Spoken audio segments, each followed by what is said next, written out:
Assalamualaikum warahmatullahi wabarakatuh. Perkenalkan, kami dari kelompok 6 yang terdiri dari Husniah Mubarakah, Koordinator Zakiah Nursanti, Lutfi Indianto, dan Nadira. Kami akan menjelaskan sedikit peristiwa-peristiwa kejiwaan mengenai proses sensoris, persepsi, dan keadaan kesadaran. Proses sensoris disebut juga pengamatan, yaitu gejala mengenai benda-benda di sekitar dengan mempergunakan alat indera. Pengamatan dengan anggapan atau respon memiliki perbedaan. Pengamatan terjadi pada saat stimulus atau rangsangan mengenai indera dan menghasilkan kesadaran dan pikiran. Maka dari itu, proses sensoris adalah proses manusia dalam menerima informasi sensoris atau energi fisik dari lingkungan melalui penginderaan dan menerjemahkan informasi tersebut menjadi sinyal-sinyal neural atau syaraf yang bermakna. Kemudian persepsi. Persepsi merupakan suatu proses yang didahului oleh proses penginderaan, yaitu merupakan proses diterimanya stimulus oleh individu melalui alat indera atau juga disebut proses sensoris. Keadaan kesadaran. Setiap orang mengalami keadaan kesadaran yang berubah-ubah sepanjang waktu.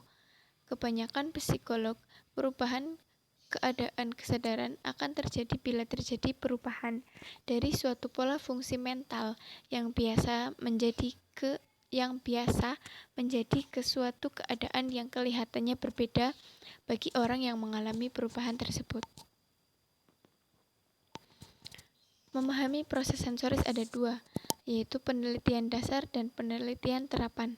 Penelitian dasar mencoba untuk menemukan aspek lingkungan yang mendapat respon dari indera kita, dan bagaimana aspek tersebut menyatakan informasinya, dan bagaimana pula informasi tersebut disampaikan ke otak.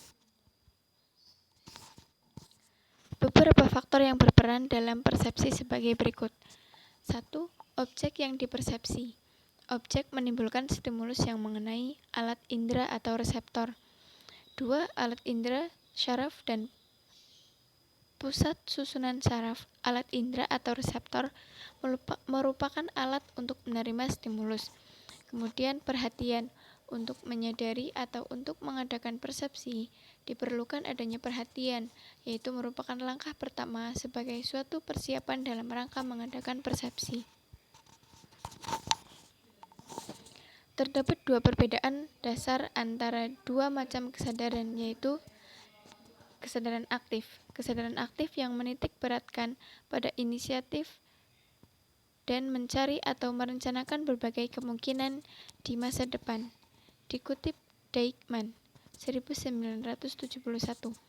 Mengenai informasi dari lingkungan merupakan fungsi utama sistem sensorik tubuh. Kemudian kesadaran pasif. Kesadaran pasif di mana seseorang bersikap menerima apa yang terjadi pada saat itu.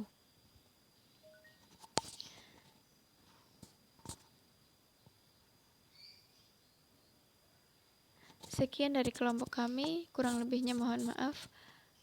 Wassalamualaikum warahmatullahi wabarakatuh.